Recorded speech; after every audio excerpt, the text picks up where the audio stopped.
70 વર્ષથી હું મારા બાપાને ઘર છું ને અત્યારની હવાર પડી હતી અહીંયા જ ઘરમાં. આ તમારા ઓખા ગોળવાના ડબલે હવે છે ને ઘડીક મોસમના મજા લઈ. પોણો કલાકથી મોસમના મજા લેતા હતા તો હે ધનથી કાળું જામ્યું. અમારા ખેતરનો આનંદ બાપથી રમે એટલે તો લાગે કે ગીરનો હવા જમેરો. હવા એટલે મૂળ તો જાનવર જ ને. હવે રાણાનો ઘોડો ઉપડી ગયો, ઊભો ન રહે યાર. અને જીગરી ભાઈ બંધારે પોઝ મારી ફોટો પડાવવા ગયા હતા મમરા ભરાઈ દો. મારી એક આઈડી હતી લાઈવ અને ટેકનિકલ ઇશ્યુ ના કારણે હમણાં થોડા દી માટે બેન થઈ એટલે નીચે આપેલી આઈડી ને ફોલો કરતા આવતો ના કરી હોય તો. વરસાદના 4 છાંટા પડ્યા હતા તો ટે પે સ્ટેટસ આવવા માંડ્યા. નમસ્તે મિત્રો, તો આજે આપણે બધા હાથે મળીને ભજીયા ખાવા દાવાના હતા તો આઈ જશે ત્યાં પાટીની દુકાને ફર્સ્ટ ક્લાસ ભજીયા બનીને આવી ગયા. ડુંગળી ને ભજીયા વરસાદી મોસમમાં ખાવાના મજા ને આ તો એવા પોસા રૂઝ એવા હતા ને કે ના પૂછો વાત, મોજ ચડી ગઈ. વરસાદી સીઝનમાં પૈસા લઈને ભજીયા ખવડાવનારો મહાપુરુષ. હા મજા પડી ગઈ. વરસાદી સીઝનમાં ભજીયા ખાતા એકદમ મોજ ચડી ગઈ. 700 હતું શિખર એક્સપાયર ડેટ આવી. રેડિયા ભાઈબંધની દુકાને આવી કે નીરો પોઝ આલે જાણે કે ગીરનું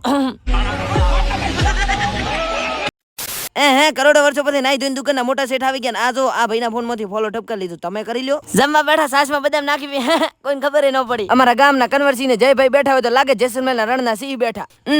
નવી લાવી કે શું વડાપાવનો કોટોસણ નહીં આયા તો બે ભાઈબંધો સાક્ષાત દર્શન કર્યા. ચેલેન્જ રાખ્યો તો કે જેની ચિઠ્ઠી આવીને એને ખર્ચો કરીને નાસ્તો મંગાવવાનો રહેશે. રૂપિયાનો ના મંગાવવો પડ્યો. બંને રેડિયા લોકોને ખર્ચો કરાય. તમને લોકોને ખબર છે હમણાં તો હું છું આ બે ભાઈબંધ હારી ગયા ને હું જીતી ગયો એટલે મફતમાં નાસ્તો કરીને નીકળી ગયો ઘરે.